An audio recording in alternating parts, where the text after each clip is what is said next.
First of all, I would like to express my sincere thanks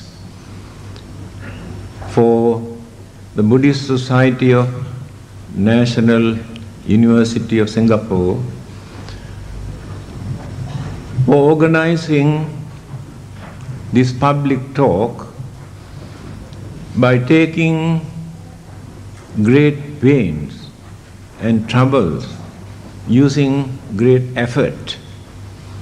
As young Buddhists, they have shown their skill and ability to encourage others to follow these noble teachings of the Buddha.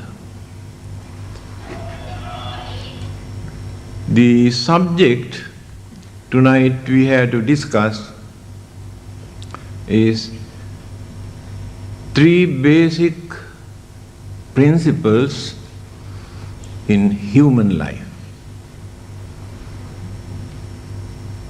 As human beings, we must have some principles. Otherwise, it is impossible for us to distinguish or to show any superiority complex that we are higher than the other living beings. Because there is a saying in Sanskrit language, Ahara nidra bhaya maithunancha samanya metat pasubhir narana. Eating, sleeping, sex, and self-preservation. These four things are very common in every living being in this universe. If human beings also spend their life only for eating, sleeping, experiencing sex, and fighting for their life, what have we got to prove that we are higher than the other living beings or animals? There is dharmo hi tesang adhiko vishesa. There is an extraordinary characteristics in human life, that is dharma. This dharma you cannot find in other living beings, because human intelligence is far superior to all the other existing living beings in the whole universe.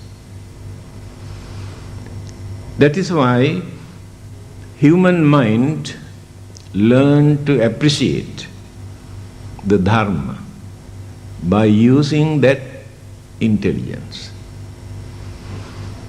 On the other hand, you will be surprised to hear that human beings are the only living beings in this universe who have a religion. Even devas, brahmas have no particular religion. We worship them, do some offerings in the name of devas and brahmas. But we do not know that our human intelligence is far superior to their intelligence. That is why a deva or a brahma cannot become a Buddha. Only a human being can become a Buddha because of that intelligence. There are 4 kinds of religions in this world. Revealed religions, organized religions, institutional religions, and natural religions. Revealed religions, a message given by the God through a messenger or prophet, commandment or religious laws to maintain humanity. People strongly believe and accept that as a revealed religion. Organized religions, before religions come into existence, human beings had humanism, not related to any religion. By knowing the humane qualities, virtues, characters, they organize certain practices, belief, according to their way of thinking, to govern the whole mankind. Shame and fear, these 2 things govern humanity. Institutional religion introduced religious way of life in such a way by thinking very deeply, psychology, philosophy, and various other intellectual aspects, to organize mankind or humanity to maintain their dignity, to respect their human intelligence, to cultivate humane qualities, to live peacefully without facing enormous problems and worries and sufferings and disturbances. Then natural religions. When people could not understand the real nature of natural phenomena, natural occurrences, they had some sort of belief that there will be some sort of supernatural power behind all these incidents, such as lightning or thunder, rain, rainbow, and volcanic eruptions, and epidemic, flood, natural disasters, and various other natural occurrences. Therefore, they started to worship, to pray, do some offerings to avoid certain misfortune, as well as to gain something through the influence of such unknown, unimaginable forces. So natural religion started in this way. Buddhism is not belong to any of these four groups. In fact, although we use the word religion, when you define the word religion from the dictionary, we cannot satisfy with that explanation, because Buddhism has gone beyond that. So the most suitable word for the teachings of the Buddha is Dharma, not religion, but a common usage. We have no other choice. We say it is a religion. What is Dharma? It is very meaningful. Because in religion we cannot find such deep meaning. Chatusu apayesu cha vatta dukkhesu cha apatamane kattva dhareti ti dhamma. Definition. The noble way of life that support us, uphold, without allowing us to get into unfortunate state of suffering, such as hell, animal, or spirit, or ghost, or devils, or unfortunate living being.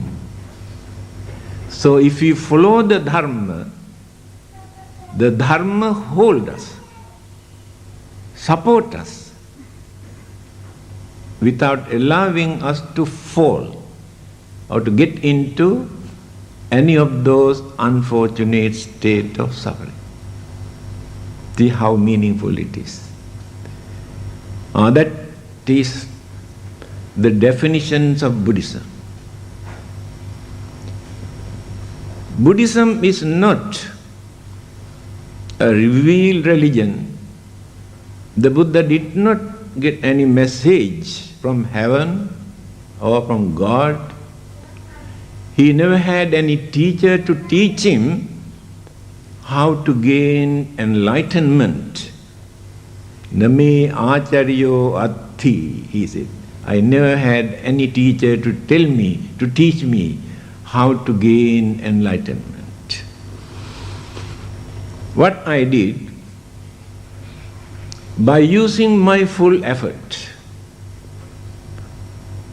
eradicating, uprooting all the evil thoughts, words and action, life after life, by cultivating all the great qualities, virtues, by purifying my mind, I gained this enlightenment.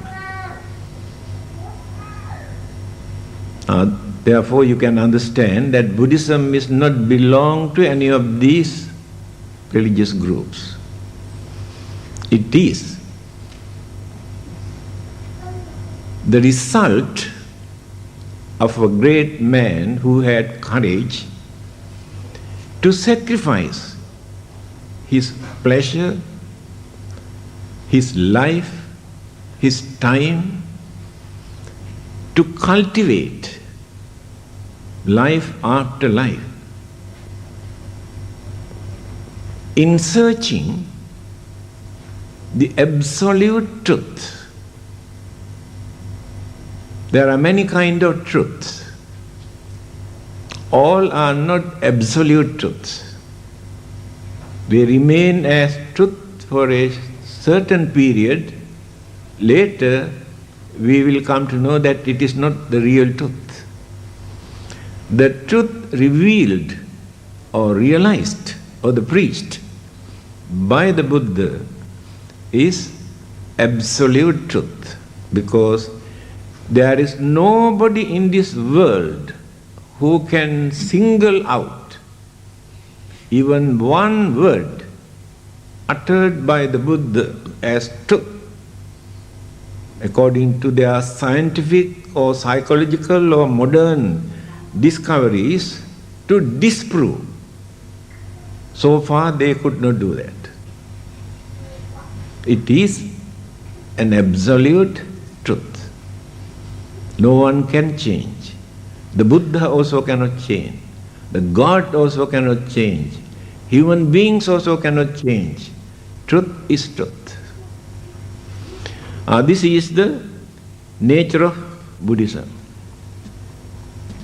Then, human beings.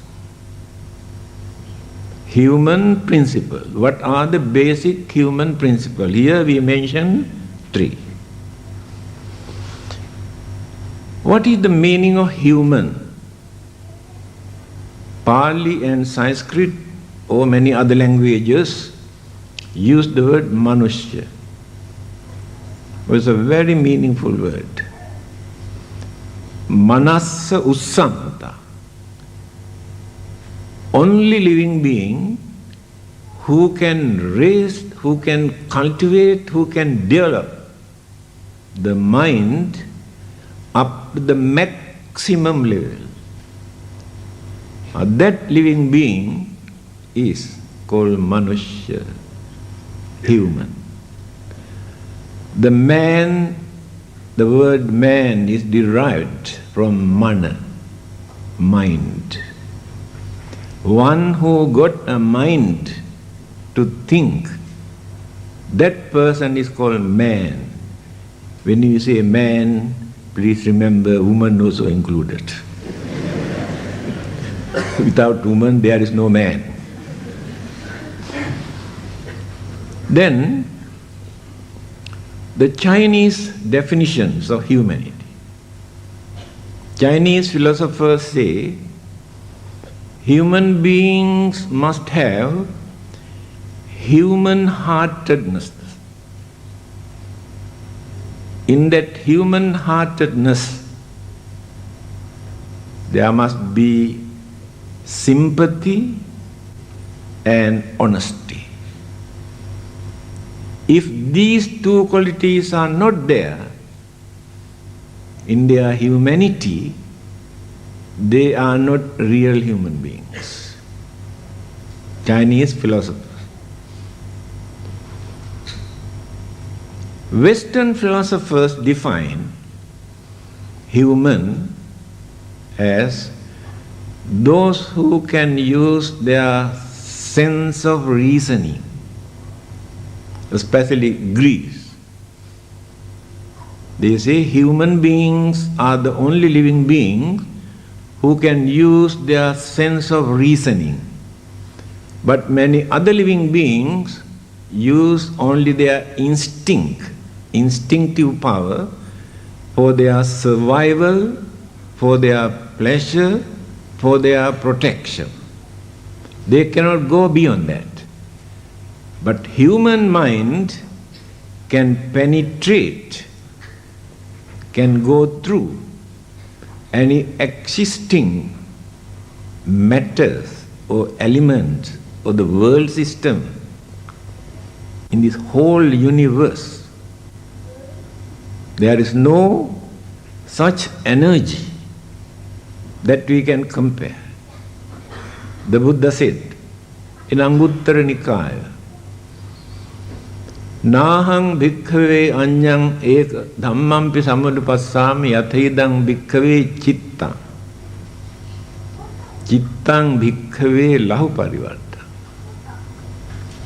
He says, I have never seen another dynamic energy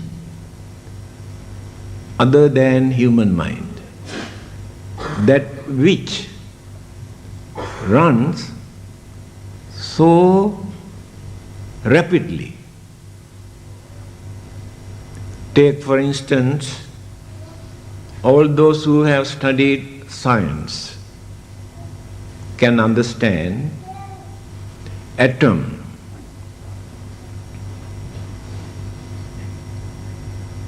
it takes few millions times per second for atom to change. Few millions times per second. When you compare this with the human mind, you can understand when human mind works 17 times, then once the elements and atoms and everything change. When the mind works 17 times, then the whole systems change once. Those who have studied biology can understand. Cells, everything in our body change, but take time. One mind, one thought which appear in the mind, thousands times faster than lightning. They appear and disappear. Disappear means by creating another thought, continuity. This is the nature of the mind.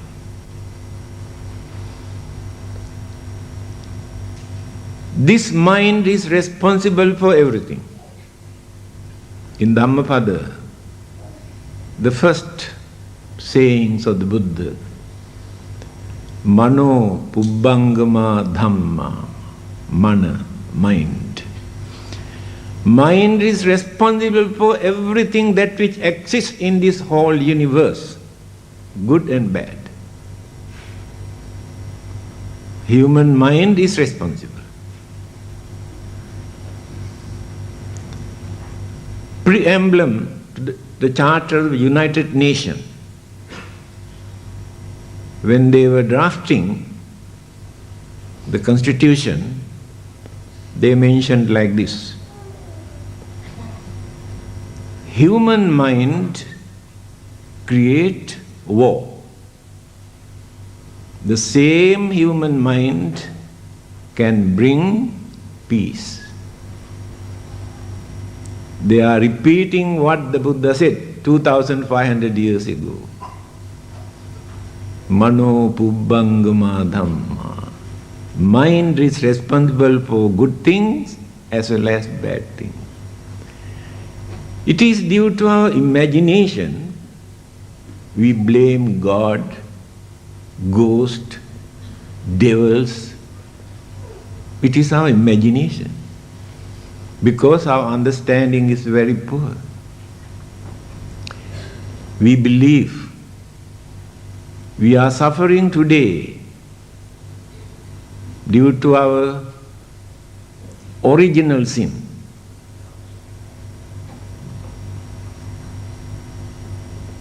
Recently, when a speaker was giving a talk, he mentioned, if Adam and Eve were Chinese, we never become sinners, original sins, no more. Why?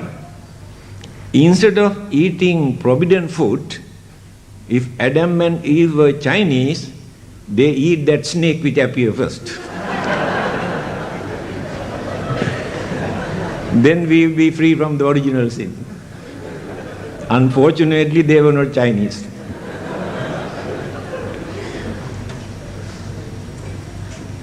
This is the reason.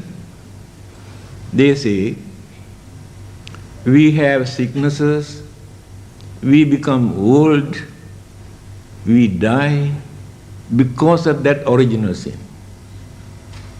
All right? What about animals? Animals also suffer from sicknesses. They also become old. They also die. Is it due to their original sin? Because they don't eat apple.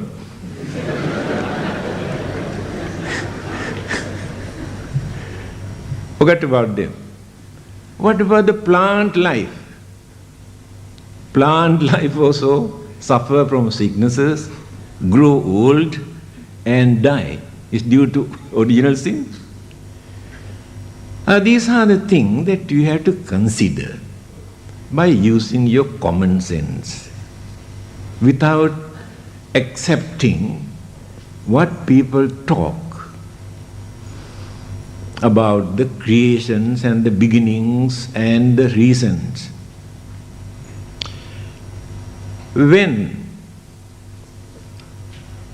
a speaker was giving a talk, he started to tell, at the beginning, when God started to create heaven and earth, somebody interrupted suddenly.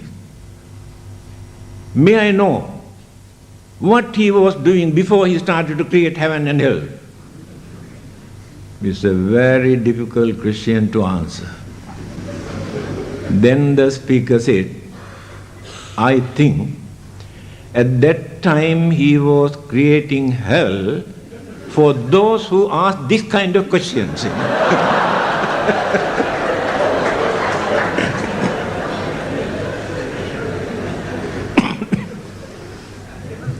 And these are the problems, because there are certain questions that we cannot give the correct answer.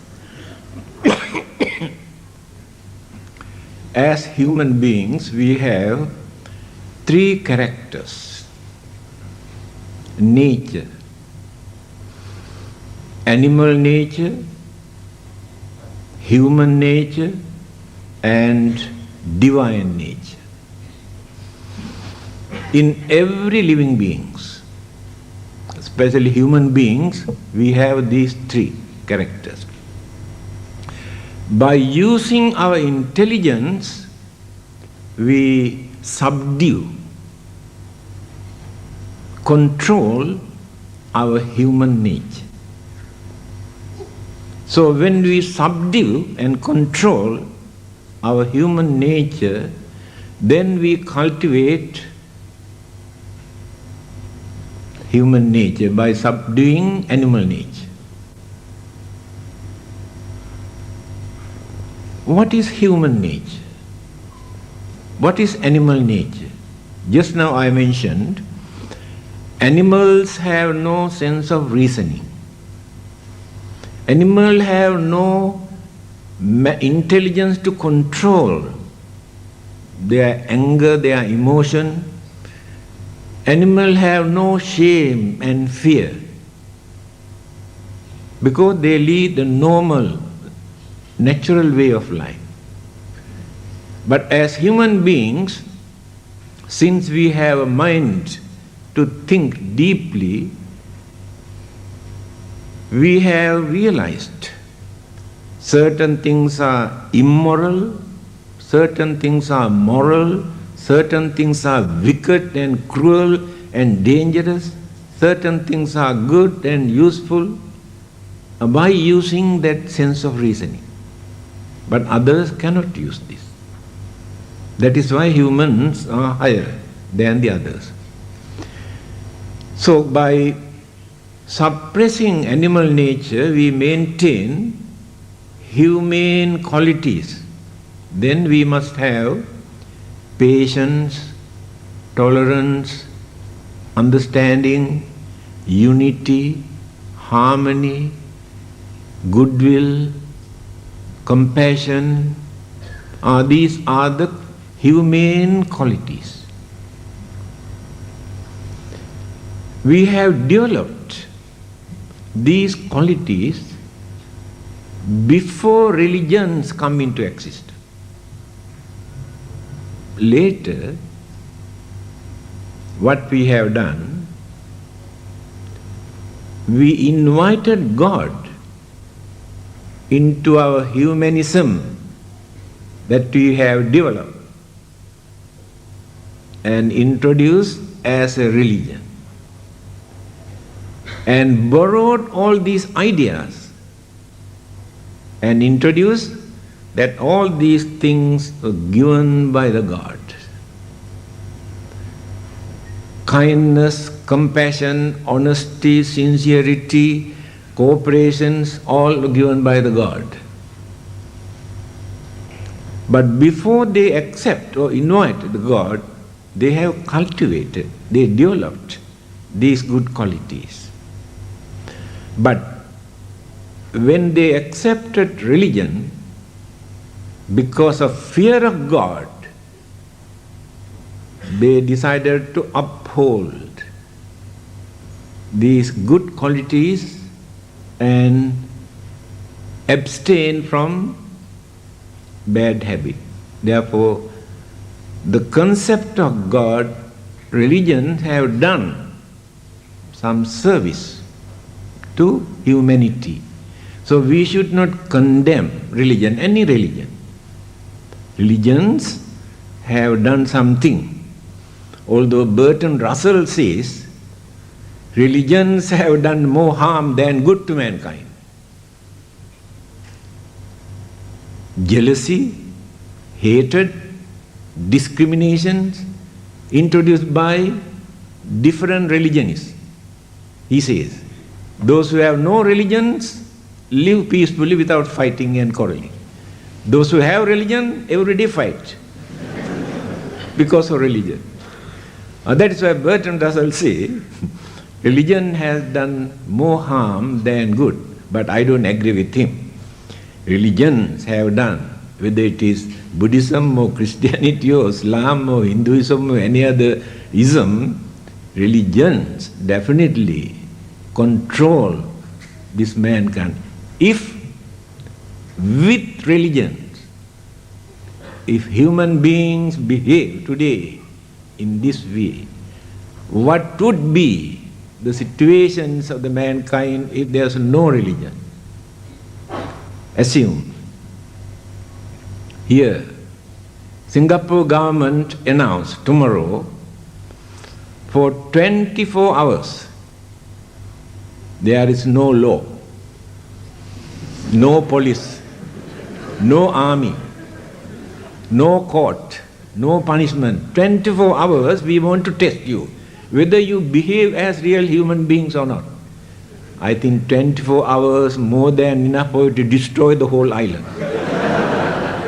In spite of all these religions. Then what would be the situation if there is no religion? This is the danger of human mind. That is why religion is needed. Animals and other living beings can live without religion because they follow the nature. Human mind, human intelligence violated, has gone against the nature. Now, no one can control human mind. It is so deep. Take very simple example. Medical science is so advanced today. Surgeons have discovered transplantation. Now, eyes, heart, kidneys, and pancreas, and recently lungs also. Transplant. Now, because of this transplantation, human beings are in danger. In certain countries, doctors take away people's kidneys without their knowledge. Yes, there are court cases. Things are innocent. They have asked God, those who do not know these kind of tricks. This is the nature.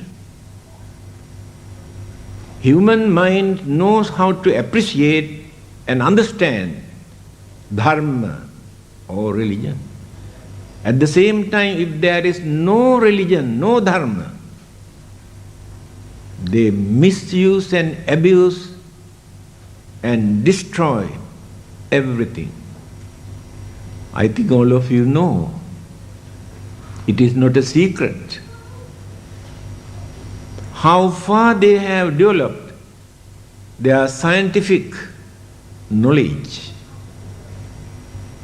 discoveries. Today, if President of America push one button, within half an hour, the whole world turned into ashes. Do you know that? This is the development of the human intelligence. Everything is ready. This is called development.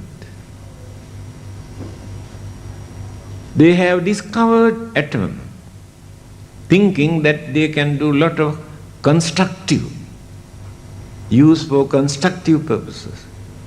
But they develop atom bomb, nuclear bomb, so destroy the whole world, not only this world. Even sun and the moons also will be affected. They found out. Human mind. That is why the Buddha says he has never seen such a dynamic, energetic force other than human mind.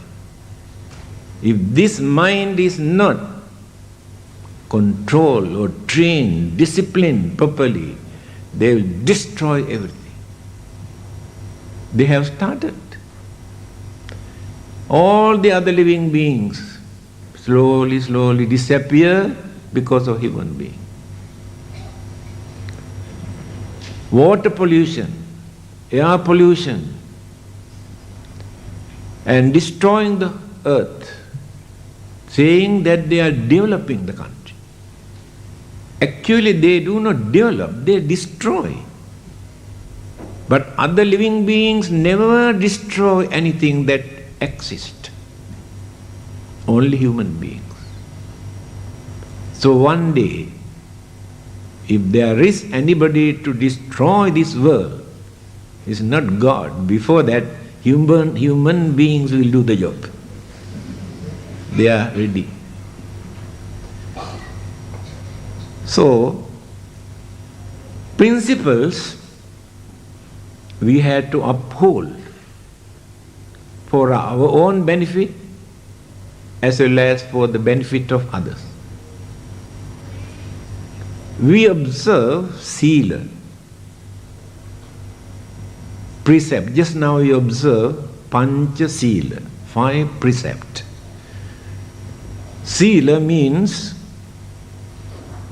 discipline, train. I train myself by knowing vast difference. Buddhist principles and the commandment and religious laws. Commandment and religious laws, they follow because of fear. Fear of God, fear of punishment. Otherwise they can do anything. If there is no such punishment, if there is no God, they can do any wicked thing in this world. But here, sila means I trained my mind not to do this. Not because of God, not because of punishment, but knowing that it is bad. The Buddha says like this: I preach you according to my experience. It's not a message given to me by somebody, my experience. I have done a lot of bad deeds during many previous births. I can remember how I had to suffer because of the bad deeds that I have committed. Therefore, through my own experience, I am telling you, better not to do bad things. You had to suffer. and you also create suffering. I have done a lot of good deeds, meritorious deeds. I can understand what a wonderful, happy, peaceful, prosperous, contented life I had because of the good deeds that I have done. So I advise you also to do some good deeds. You also can experience that good result. So in Buddhism, you cannot find commandment, no religious laws, no religious punishment. Religion never punishes you, but your action punishes you, not religion. You had to face the consequences. It is not the Buddha or religion punish you. You create that. You create your own hell. You create your own heaven. Nobody else can do that. Human life is the center in between heaven and hell. The other living beings are not in the center. What does it mean? Human mind is so advanced, very easily they can develop that mind to experience heavenly bliss. Other living beings cannot do that so easily. Human mind is so clever, so crooked, so cunning, so selfish, can create any kind of dangerous, wicked, cruel thing. Very easy to create hell. Other living beings are not so cruel, not so wicked. They catch another animal for their food. Survival for the fittest. For their living, survival, they catch another living being and satisfy. But we human beings do not kill others just because we are starving. Today, the whole world is a battlefield, madhouse. Why? Do you think they have no food to eat, no clothing, no shelter, no medicines? They are not killing others, they are not destroying other countries because of this. Mahatma Gandhi has said this very clearly. He said, here in this world, we have more than enough things for our need, but we haven't got enough thing to satisfy our craving. And that is what's happening today. They are fighting because of the extraordinary craving. They want more power, more authority, more pleasure, not for their survival. No contentment. One of the best advice given by Buddha for us to uphold as principle is santutti paramang dhanam. Remember, contentment is the highest wealth. Rich man is not a wealthy man.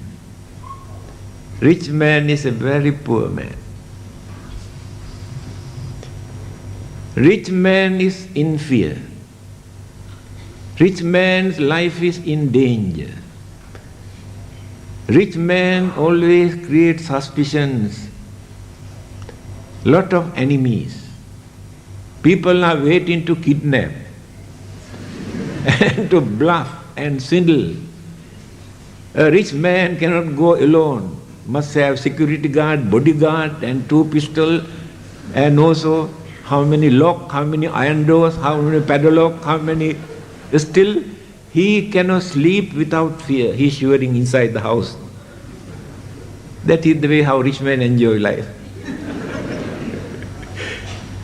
But contented man is a very lucky man, wealthy man. The Buddha says he is wealthy. What is contentment? This is enough for me. This is enough for my family. I don't want to go beyond that. That is called contentment. When we maintain this contentment, jealousy never appears in that mind. If you are contented, jealousy never appears in your mind. You allow others also to enjoy their life, no jealousy. If no jealousy, anger also never appears. If no anger, no violence, no bloodshed, no enemies. Can lead a peaceful, contented life with hope and confidence. See the meaning of the Buddha saying, Santutti paramang dhana. Try to maintain some sort of satisfaction, not to go crazy. One day, a king approached the Buddha and asked one question. I have seen the priest, the followers of many other religions, because there were many religions in India at that time. I have seen many of them. But when I look at your monk, your disciples, I can see serenity, cheerfulness, very good complexion in them. I also heard that they take only one meal a day. So I really cannot understand how they maintain this serenity, cheerfulness, good complexion. The Buddha gave a beautiful answer. This is not only for the monks, for everybody. He said, Atitang nanusochanti. My disciples do not regret for what they have committed earlier. They don't repent. According to Buddhism, there is no such thing as repenting. Do more and more and more meritorious deed, good deed, some service to others to overcome. It is not by repenting and praying and worshipping. That is the Buddhist attitude. Nappajappanti nagata. My disciples never worry about their future. Who are going to attend to us when they are sick, when we are old. They have no such ideas. Paccupannena yapenti. They satisfy whatever they receive. Maintain contentment. Never say, this is not enough for me. Oh, I don't like this, I want the better one. They never say. That is their way of life. Therefore, they can maintain this serenity, cheerfulness, good complexion because of that contentment. It is true. You also can try. Your face become more serene, more cheerful, disappear your sour face, your long face, because you are contented. Every day your faces are very sour. Don't know why. Because you are not contented. If anybody asks, why we cannot satisfy with our life, although we have more than enough things, why we cannot satisfy with this life? What is the correct answer? The correct answer is, we have no contentment. If there is contentment, we never say, oh, we cannot satisfy with this life. We say we cannot satisfy due to conflict of selfish desire and impermanence. Clash. Selfish desire like to have permanent, peaceful, happy, prosperous life. The things that which appears are impermanent, change. Otherwise they never appear. So, our selfish desire cannot agree, cannot satisfy with these changes, impermanency. Anicca, dukkha, anatta. Natural phenomenon, universal phenomenon. But selfish desire won't. Take for instance, we like birth, but we don't like death. That means no contentment. But there is no birth if there is no death. Death is the beginning of a life. Birth brings the death certificate, not the birth certificate. I wrote one booklet, just prepare. Life is uncertain, death is certain. I think that booklet is there. When you read that booklet, you get the answer.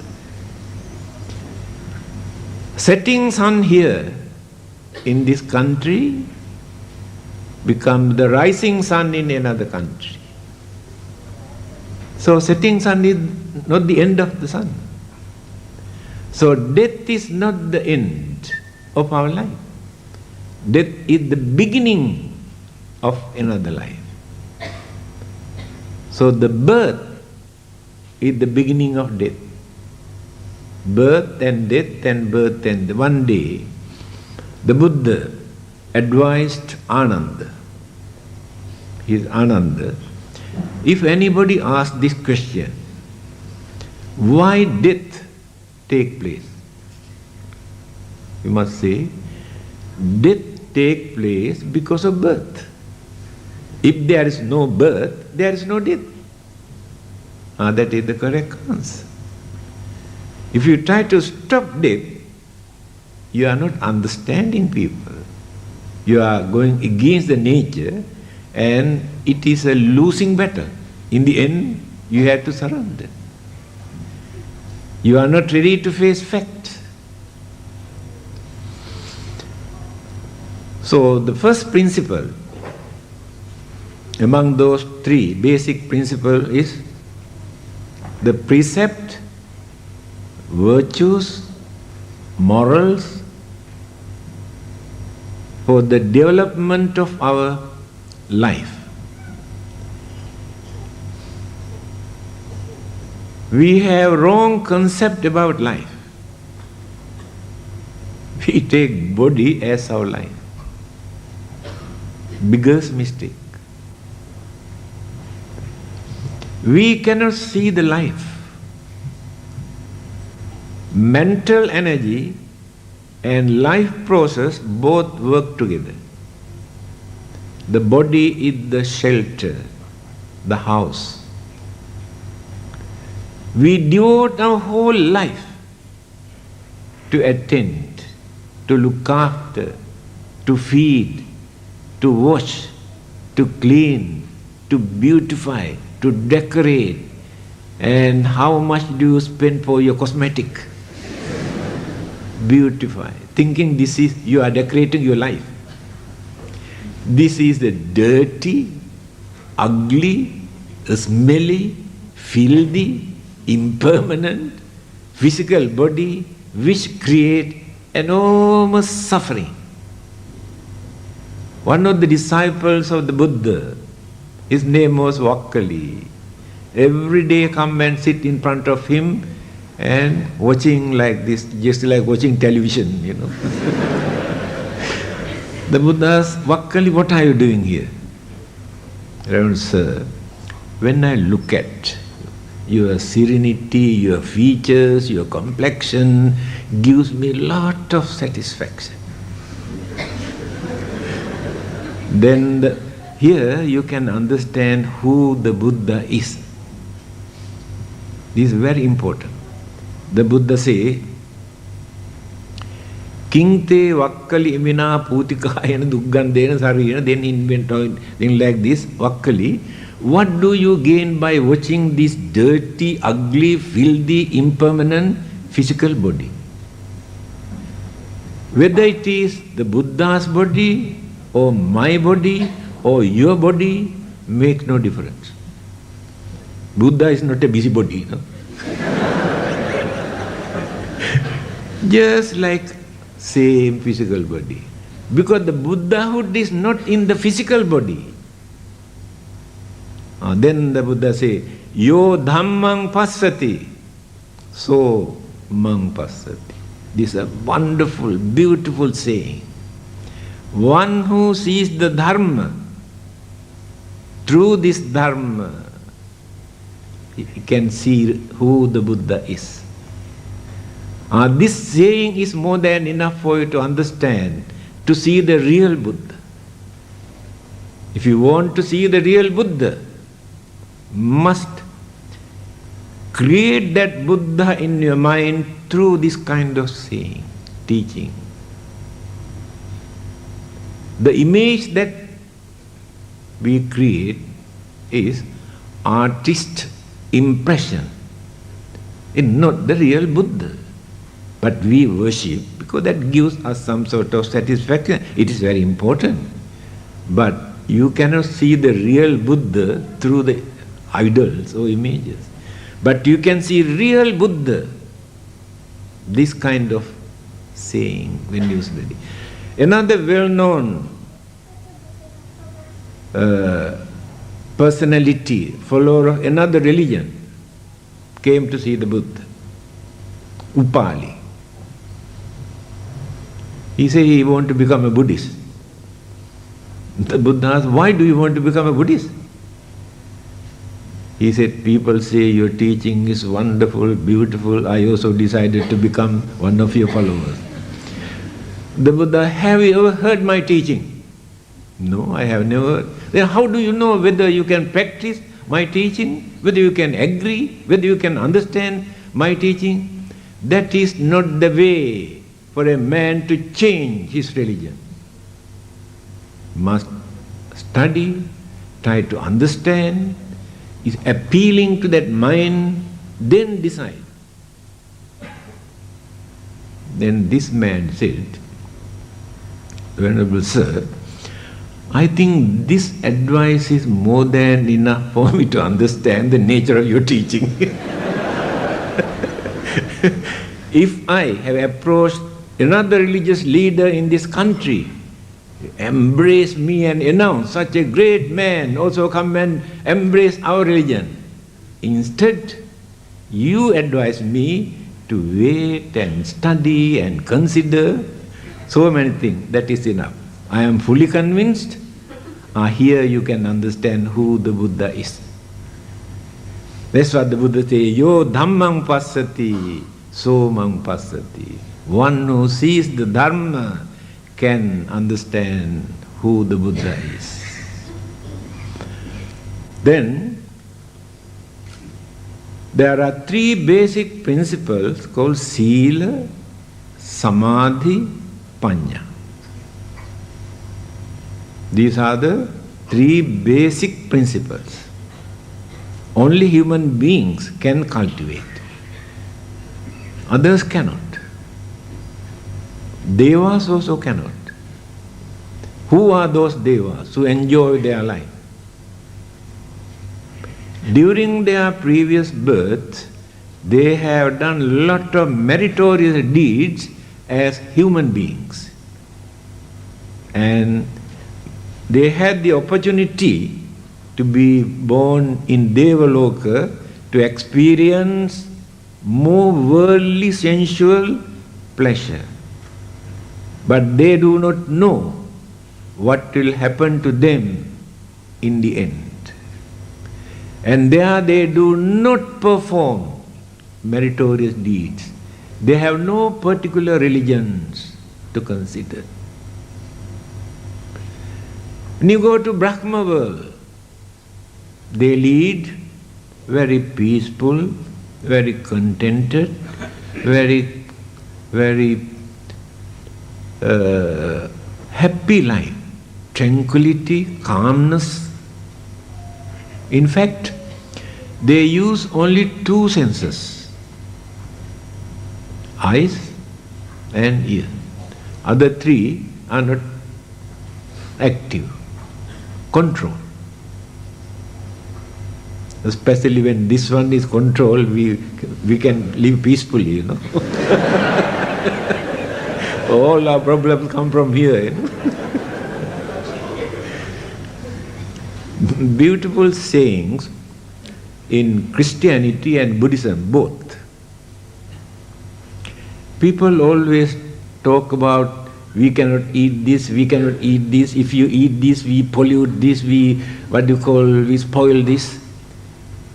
But the Buddha and Jesus both have said, it is not the thing that go to the stomach through the mouth that pollute everything. The thing that come out from the mouth pollute everything. So these are very meaningful sayings. In every religion you can find such wonderful teachings. So they use only eyes and ear for their survival. Who are these people? During their previous birth, they have cultivated, developed, disciplined their senses through meditation. And they are not crazy for sensual pleasure. Rebirth has taken place in Brahma world to spend such a long period, very peaceful life. But the thing is this, they also do not know what will happen to them after their death. They have no idea.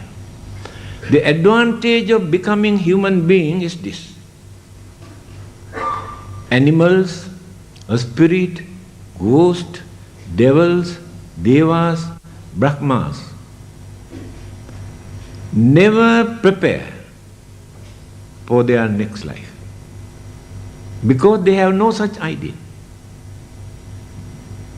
As human beings, we know this is not the first and the last. Of course, according to certain religion, as human being, this is the first and the last. But after death, either heaven or hell. But according to certain other religion, not only heaven and hell, there are 31 planes categorized into 31 planes. People are crazy to go to heaven, not knowing actually what it is, where it is. There was a well-known writer in America. His name was Ingersoll. He said, instead of going to heaven, I prefer to go to hell. Because according to certain religions, those who do not believe in God will go to hell. Scientists, psychologists, rationalists, free thinkers, including the Buddha, all are in hell. If I go to hell, I meet all those intellectuals. I can have a nice time with them. I think heaven is good for playboys, not for me. This is the way, actually, how they ridicule this kind of belief. those who do not use their common sense. According to the Buddha, heaven and hell, only Buddhism preaches like this. Very clearly he mentioned, hell is not located under this earth or under the great ocean or under great Mahameru. Heaven is not a particular area created by anybody. He used this word. Only foolish people believe that hell is under this. You can examine today. Modern equipments are so advanced, you can drill from here to the bottom to see whether there is hell. Instead of hell, you will be landed in America. You try and see. That is what the Buddha says. Hell is not located anywhere under this. Hell exists everywhere. What is the definitions of hell? Now we are not in hell. From our birth up the last breath, without any interval,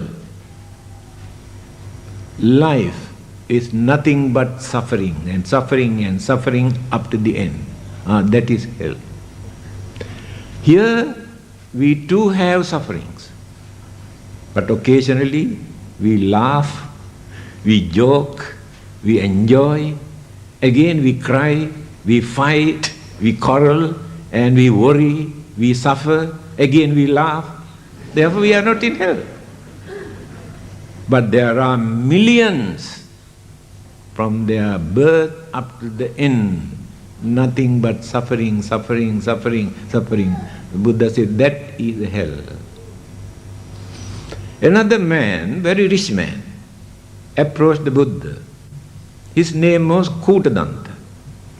He said, we have no time to meditate, to observe 8 precepts. We are rich people. Even then, after our death, we like to go to heaven and enjoy our life. Ask the Buddha whether there is any shortcut.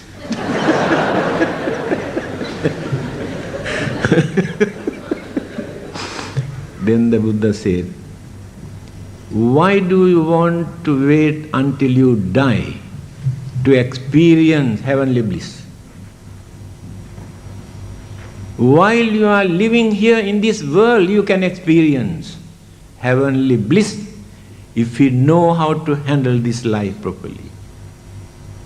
Can understand, Buddha is a practical religious teacher who never create mythology, belief, imaginations in our mind.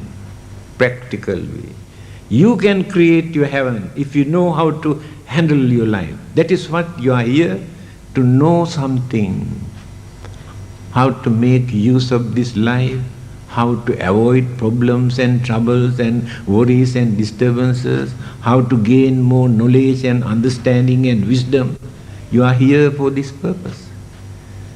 So after learning, through your understanding, you can adjust. But other living beings have no that chance. That's why I told you, we are fortunate. Assume we are suffering. While sufferings, we think we are suffering while others are enjoying, because we have not done enough good karma during our previous birth to maintain our human life. Therefore we must be wise. Therefore we must prepare not to suffer again. Then do more and more meritorious deeds. What is the meaning of meritorious deeds? Do some service to others to release their suffering, their worries, their fear and their poverty, their problems. These called meritorious deeds. Do some service to others. The more you gain happiness, the merit means happiness. By doing some good deed, the happiness that you gain is called merit. It is not the material gain, the happiness. That happiness, punyani paralokasming patitta honti paninam, the sayings of the Buddha. Punya, chittang punati ti punyang. English word merit doesn't give the real meaning. Whenever we do some good deeds, with confidence, with happiness, with understanding, that is called punya, merit. English word merit doesn't give that meaning. The Buddha used the word merit as punya. Punyani paralokasmin. After our death, there is nobody else to help us. Only our own karma. But some people still believe that after their death, when people put something into their coffin, they get in the next life. Do you know, according to my observation, I noticed Chinese are the most cleverest people in this world. Do you know why? They are the only people who open a bank in hell. Americans also could not do that.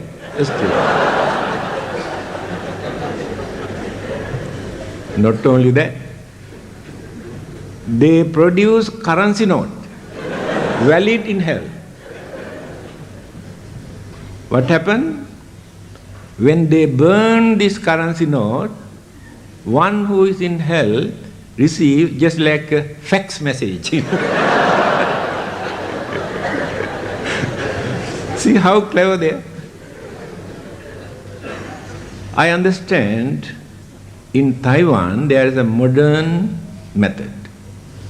Because every day they are burning, especially this period, your good friends coming. This period, they burn and burn and burn, and the whole country, the smoke. So now they have introduced credit card system.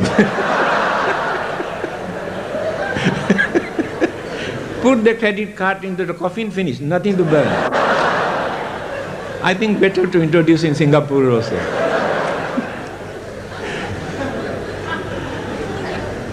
Another thing that I noticed, Chinese ghosts are very obedient ghosts.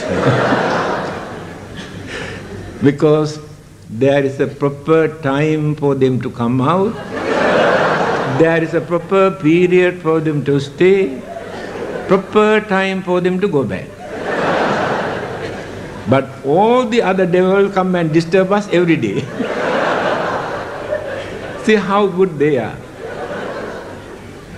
You give only one chicken leg, they satisfy, go back and sleep for 1 year. You know.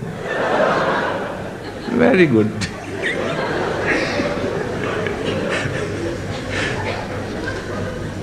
So, my dear friend, we had to use our common sense, intelligence, without following traditional method, practices introduced by our forefathers when science and various other modern educations were not advanced for us to understand the nature of life, nature of death, nature of birth, nature of the world. They were in the dark. The method they started to avoid certain fear and worries and disturbances, still we follow. time has come for us to minimize as much as possible. Because we notice the other religionists take the advantage to condemn, to ridicule what Buddhists are doing. They say Buddhist. Whatever Chinese do, poor Buddhism get the blame.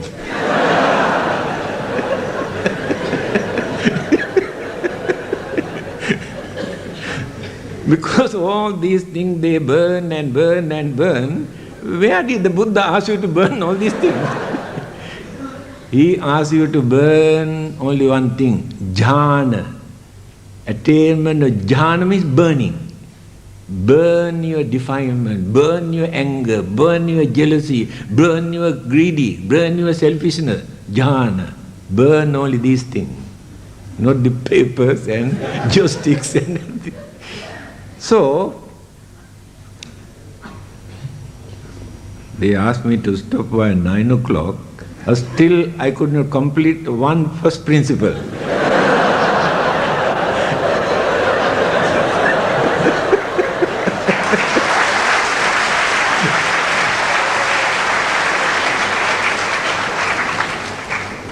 Anyway, let us come to the second one. Sila we have completed, I explained. We do not observe Sila only by abstaining or keeping away. If you say, I take the precept not to kill, not to steal, not to do this, that is only one aspect. Charitra Sila, Varitra Sila. Two aspects, negative and positive. When you decide not to kill, varitra, keep away from killing by knowing that it is bad. Then the Buddha said like this, if you cannot understand why killing is bad, attanam upamang kattva nahaneyana ghate. When another person come and try to kill you, how do you feel? Very nice. Try to cut, or try to shoot, or try to stab, how do you feel? Attanam upamang kattva. So when you try to kill another living being, that living beings also experience the same thing what you experience. See the practical way how the Buddha preached. Another very nice parable to understand Buddha's way of teaching. One day when he was sitting on the bank of a river with a group of disciples, he saw a piece of wood, a log, floating in the river.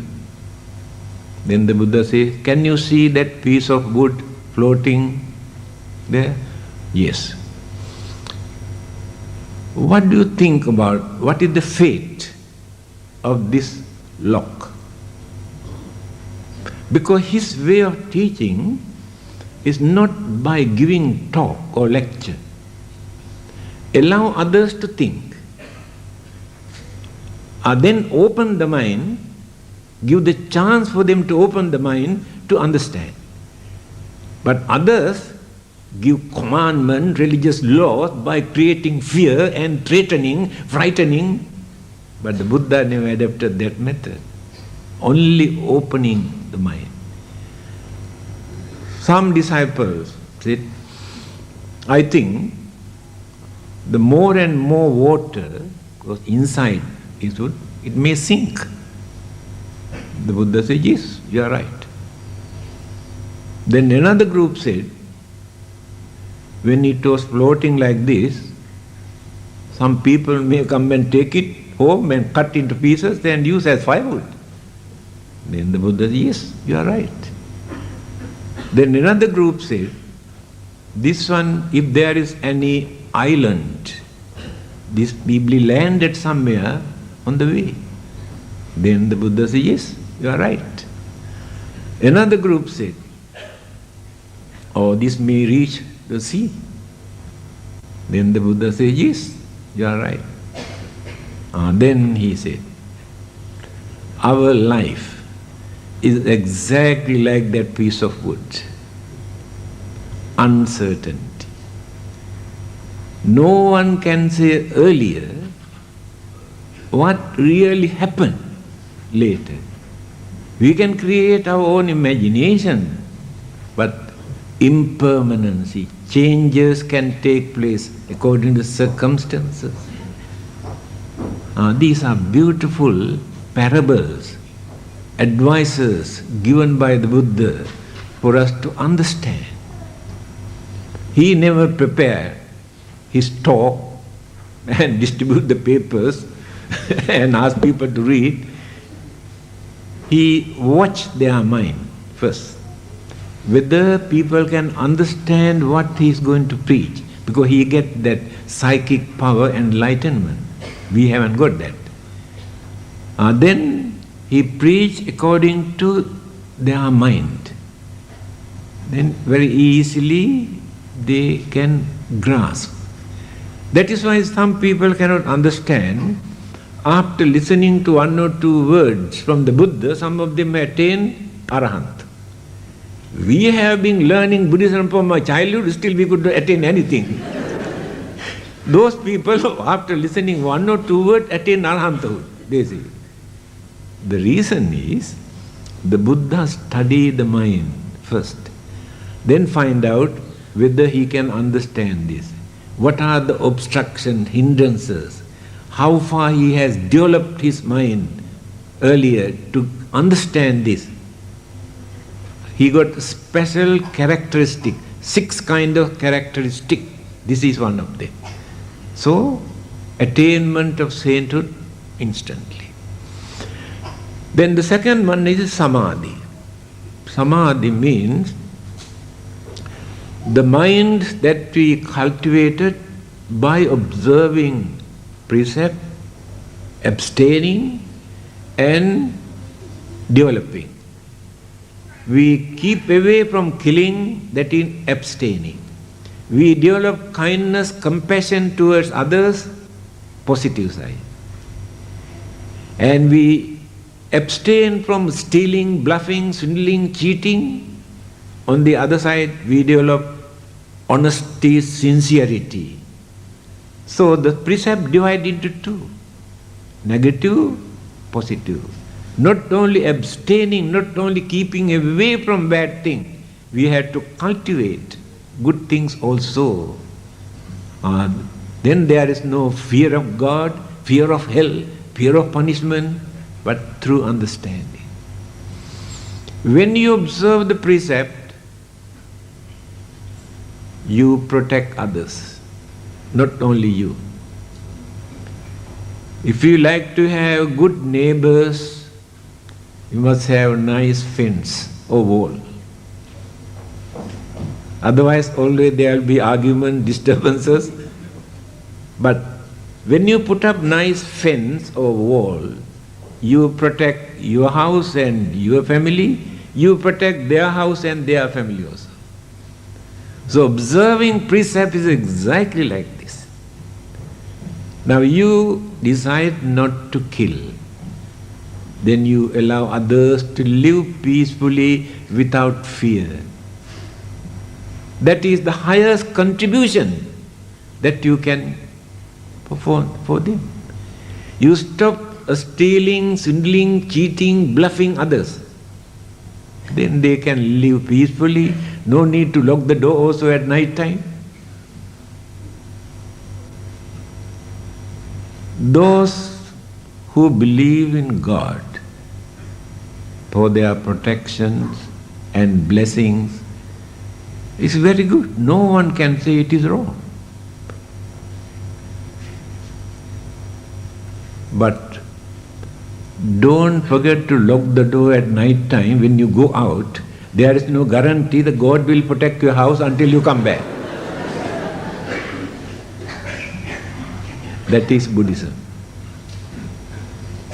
When I went to Australia, after my talk, one Australian lady asked this question: what is the Buddhist concept toward God? I told her, The Buddha never said that there is no God. You cannot find this word in the Buddha's teaching. There is no God. In fact, one of the disciples asked this question: have you got evidence to prove the existence of devas or God?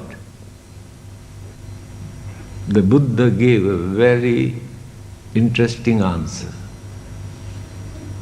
He said, what have you got to prove that devas or God do not exist?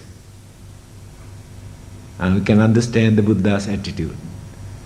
That means he doesn't want to highlight and he doesn't want to deny. To him it is not very important.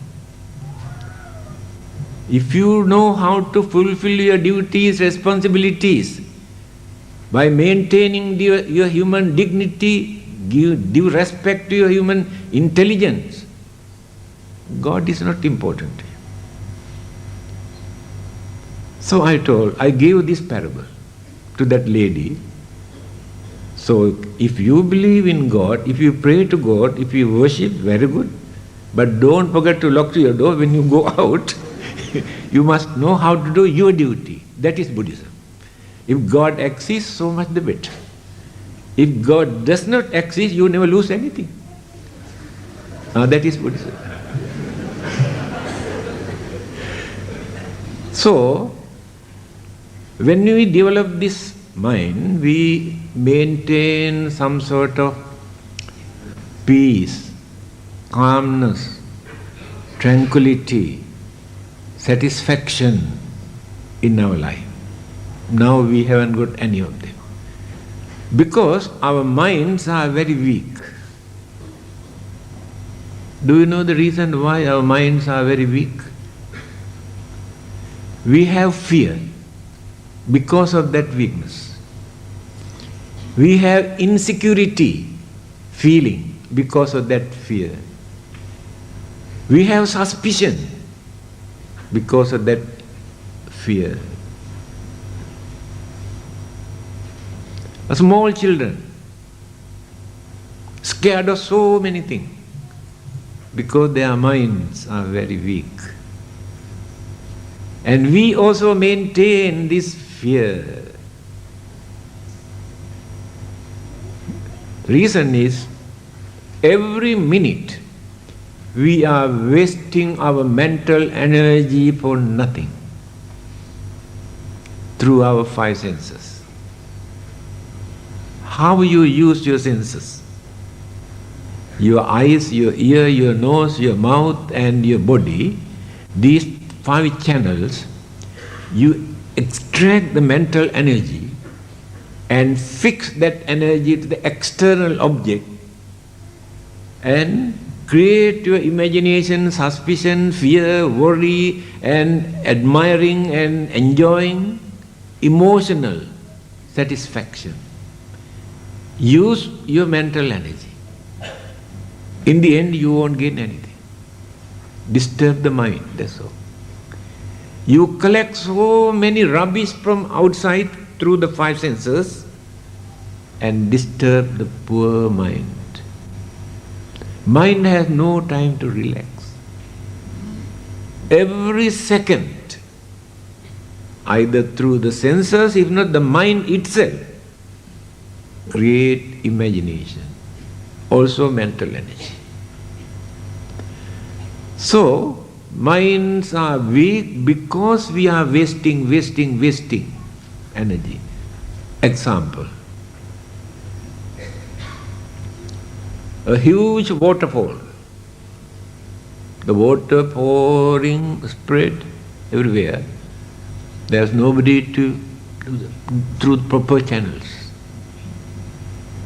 An engineer, having seen this, he decided to make a dam to collect the water. After that, produce hydroelectricity to illuminate the whole country. Formerly, they wasted that water. Exactly in the same manner, we are wasting our mental energy for nothing. Here the Buddha introduced, don't waste your mental energy through these five senses. Close these five. Then the mind gets the chance to relax. Because mind has to reject, mind has to accept, and to consider whether to accept or to reject. Real torture to the mind. Keep away from all those things. Allow that poor mind to relax. At that time, you rejuvenate, you recharge the battery in your mind that you have wasted. When you concentrate on one particular object, neutral object, without allowing the mind to run here and there, then you develop. Bhavana means development, not meditation. Meditation means deep thinking. There's no religious value. The Buddha used the word bhavana, development. Development of the mind, that means we harness, accumulate the lost energy and develop. When it is developed, the mind becomes very dynamic force. The fear we had earlier disappear. Suspicion, insecurity, all those things disappear. Then we get courage, knowledge, understanding, wisdom through this cultivation. This method has no religion, not belong to any particular religion. Any human being who has a mind can practice this method. Then, when these disturbances are no more there, we have certain evil root deeply rooted into the mind, difficult to uproot. Now we keep quiet, look nice, look very cultured or religious when there are no disturbances. Now you have very serene looking faces, very happy, very calm, very nice, look very good people. But one or two words are more than enough to irritate and provoke and disturb you, you can behave like devils. Because those devils were sleeping, hiding. Now we are not, you don't allow them to come up. By considering the nature of our mind, we are keeping them always at the bottom as sediment. When circumstances come, irritation, temptation, then arouse. Entirely change our attitude, our way of life, our face, our mind, through the influence of internal evil forces. As long as these evil forces remain, we never experience happiness. Happiness is one thing, pleasure is another thing. We take pleasure as happiness. It is not happiness. Pleasure we gain, what is pleasure? Emotional satisfaction. Fleeting nature. Next moment disappear. The pleasure you had at this moment become the biggest headache and problem next moment. Now you can understand the difference between pleasure and happiness. Happiness we cannot gain by keeping those evil forces in the mind. When those evil forces, anger, jealousy, grudge and ill will, selfish ideas are no more in the mind, then the brightness that appears in the mind is the happiness. So now you are not experiencing happiness. You use the wrong word. It is not happiness. It is emotional satisfaction or pleasure. Pleasures are changeable, moment to moment. So if you want to maintain happiness, give this chance to your mind to relax, to develop, and to suppress and reduce and uproot later all the evil forces which are hiding in our mind.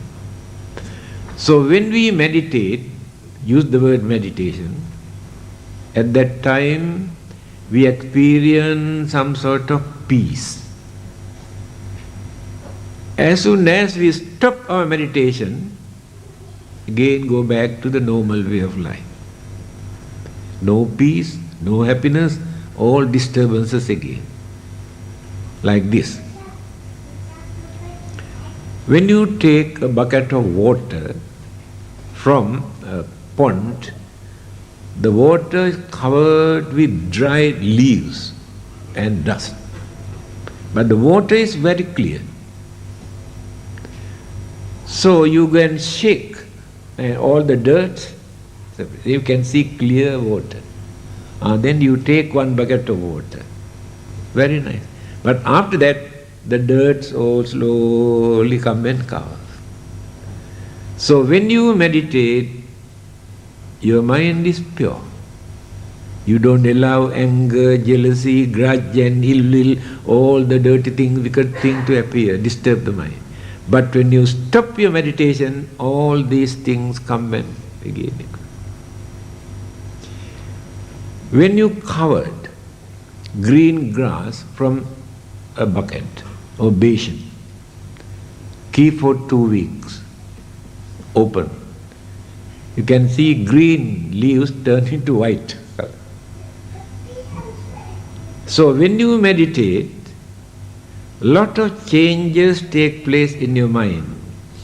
It's very calm, very serene, and no anger, no jealousy, no grudge. Because your mind is under the influence of this concentration. But when you go back to your normal way of life, again those things come back. And the grass that you covered for 2 weeks change the color because you stop the sunlight. After that, next week when you come back, you can see again turned into green color. So our minds are also exactly like this when you come back to the normal worldly life. Worldly life is very troublesome. It is true. You cannot become very religious people. If you try to be very religious, your life becomes nuisance to others. Yes, your family people, your members, your friends cannot appreciate because you are too religious. Therefore, I don't advise anybody to be too religious. Become nuisance to others. Go step by step, developing without allowing others to create misunderstanding or become nuisance. Don't allow your way of life to become nuisance to others. You want to show you are too religious. The example, in your family. You eat anything, whatever you like. Suddenly you change your mind, you say, I'm vegetarian. Don't cook anything here, no fish, no meat, no egg, nothing. You become nuisance to all the others in your family. That is why I tell you, if you want to go to that extreme, then renounce. After that, no problem. Without creating disturbance to others. Lead a normal way of life. Again, the Buddha introduced this way of life, practical way. For lay people, householders, worldly people, one method. For the monks and nuns, another method. So you should not try to follow the monk's way of life. I advise monks also not to follow your way of life.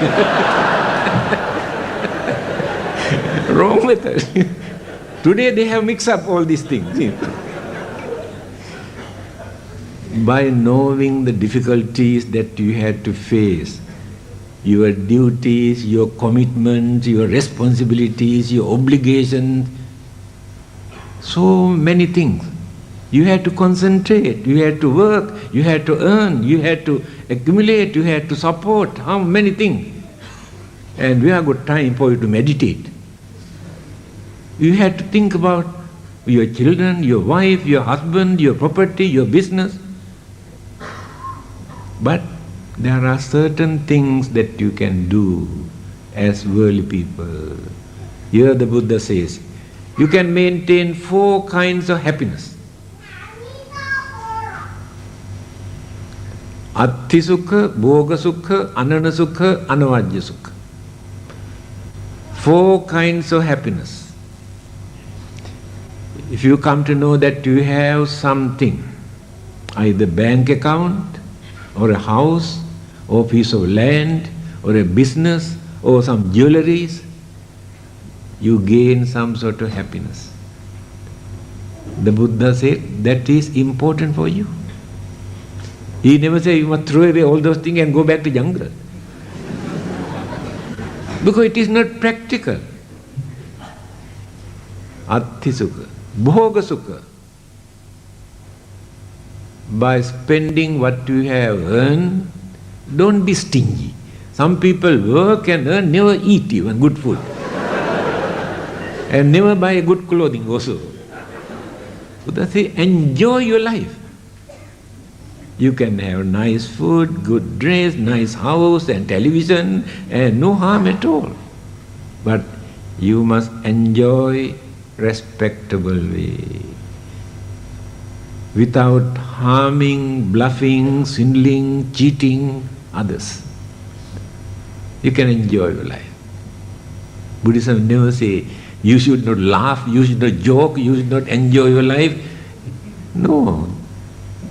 You can have nice life, peaceful life, enjoyable life, but respectable way. Bhoga sukha. Anana sukha. By knowing your income, you had to adjust your budget, not to borrow from others. You had to surrender your dignity and under obligation. Sometimes you go and hide or run away from the country after borrowing from others. Don't make the habit to borrow from others. Maintain that happiness to think, I am not indebted to anybody, independent. That happiness is very important for human dignity. The Buddha said this. Last one is more important. Anavajya sukha. When you think that you have not done any harm to anybody, you have no guilty feeling in your mind, I have done this and this and this and that, all the dirty things. That happiness is the most important, remarkable happiness in our life. Why? All the other 3 happiness disappear before our death, cannot carry. But the last happiness that we maintain in our mind, free mind, that happiness supports us to have better rebirth. Because we die, we depart from this world without having any guilty concern, guilty feeling in our mind. This is the way how we had to adjust our way of life if we want to lead the worldly life. But by realizing the difficulties, problems and commitment, some people renounce. It is up to them. Then they can have a very peaceful life and no jealousy, no anger, no grudge, and very peaceful life they can lead after that renunciation. Renunciation does not mean simply by shaving it and using the clothing into this. That is not the renunciation. This is external object, manifestation. Renunciation takes place in the mind.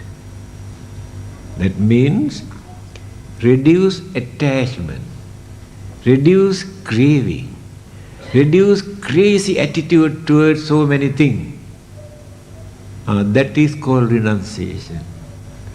When you reduce all those things, naturally your way of life also going on changing without your knowledge. That is the real. As householders, you can practice this renunciation according to your age, your maturity, your understanding. You can practice by reducing and reducing. In the end, have free mind. Depart from this world with free mind, with hopes and confidence. Many people die with confusion, with worry, with fear, with uncertainty, because they do not know how to adjust. Here the Buddha has shown the path for worldly people to adjust their life. In the end, one day they can depart from this world without fear and worry and disturbances. So when we train that mind, we experience all these good results. Then the last item is panya, wisdom. Wisdom is not knowledge. Knowledge means that we gathered after listening and reading and observing all the worldly things. But there is no wisdom. Wisdom appears in the mind when mental hindrances, obstructions, mental pollution, mental impurities are not active in the mind. Otherwise, it remains as knowledge. There are many learned people all over the world, wonderful knowledge. They know everything under the sun and the moon. They are learned people. They have wonderful knowledge, but they haven't got wisdom. Wisdom never appeared. There is one particular characteristic of the Buddha amongst 9 virtues. Vijja charana sampanno. Vijja and charana. These both we can find in the Buddha, but not in many others. Knowledge or wisdom and character. Many people are very intelligent, but their character is horrible. Either hot-tempered, egoistic, emotional, jealous, greedy, temperamental, wonderful knowledge. Some others are very kind, very peaceful, patience, tolerance, all the good qualities are there. But their wisdom is very poor. They are called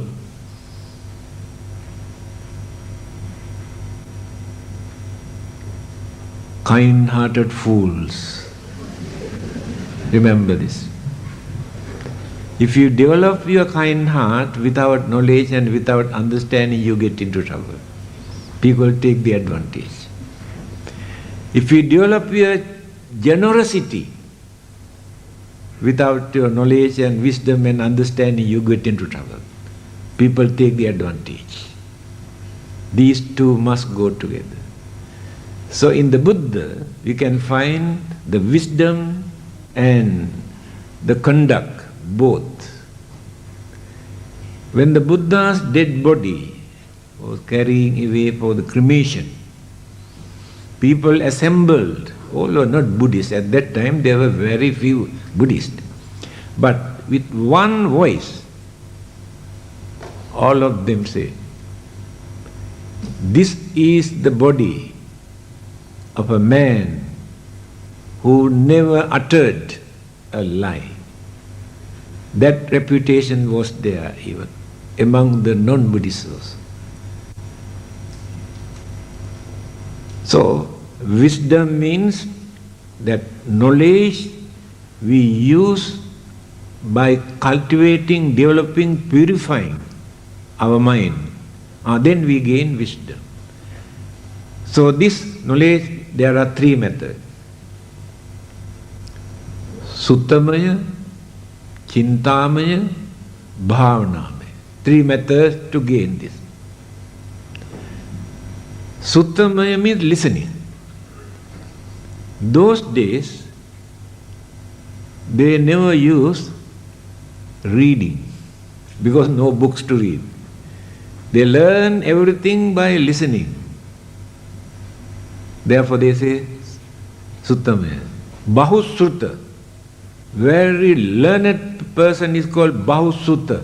One who heard more. Bahusruta. That means learned. But never say, today say well-read man. Same meaning because we have books today. By listening, we gain knowledge.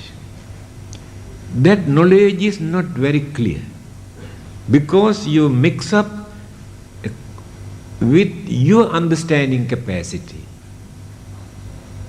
Even then you get some sort of knowledge and wisdom. Next one is Chintamaya. Chinta means thinking. You think unbiasedly. Investigate. Think deeply. Try to find the answer. Investigate. Then you get knowledge of the answer. That is also not 100% correct. Then the last method is Bhavaname Panya. To this bhavana, meditation, by reducing evil forces from the mind, by cultivating our mind, by purifying our mind, we gain wisdom, turn into enlightenment. Why it is called enlightenment? When this hall is dark, if you enter into this, there are so many things, but you cannot understand what they are. Just touch and create your own imagination. Our mind at this moment exactly like that, because we have no enlightenment. But when you enter into this building, when the whole building is lighted, illuminated, then we can see what are the things and who are the people. Brightness is there. So when the dark cloud removed from the mind, brightness appears. That brightness is enlightenment. Real wisdom is there. A man has written a book, Learned Ignorance, the title of the book. Learned Ignorance.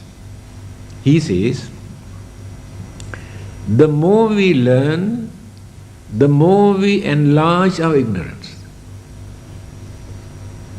He is right. Because to learn anything, we cannot get anything from outside. Not necessary. We bring rubbish from outside to disturb the mind. We had to learn how to open the mind. When we open the mind, the development of this mind create knowledge, wisdom, understanding, purity, not from outside. Insight. The mind itself. So when we try to meditate or do bhavana, we learn that closed mind, slowly we open that mind. Then the brightness appears, understanding appears, knowledge appears, then the willpower, courage, all the good qualities appear. We cannot bring them from outside. We cannot bring them from heaven nor from any other part of the world. All we have to develop in our mind. These are the three human principles, my dear friends. Sila, Samadhi, Panya. I explain these things without using many textual or explanations of book knowledge, by using some simple example and certain words that you can understand things. But further details, textually we can give. For hours we can talk according to the books. So I hope 1.5 hours, 2 hours. It started 7:30, exactly 9:30. I think organizers, I don't know whether they blame me, they asked me to stop at 9. Never mind, we have not wasted our time. I believe that you gain, you are benefited. You can continue, you can discuss with others, you can clarify. Then you can extend, expand, get further clarification. So, thank you for your indulgence. May the blessings of the Buddha and the Dhamma and the Sangha be upon you for your good health, long life, peace and happiness. Thank you very much.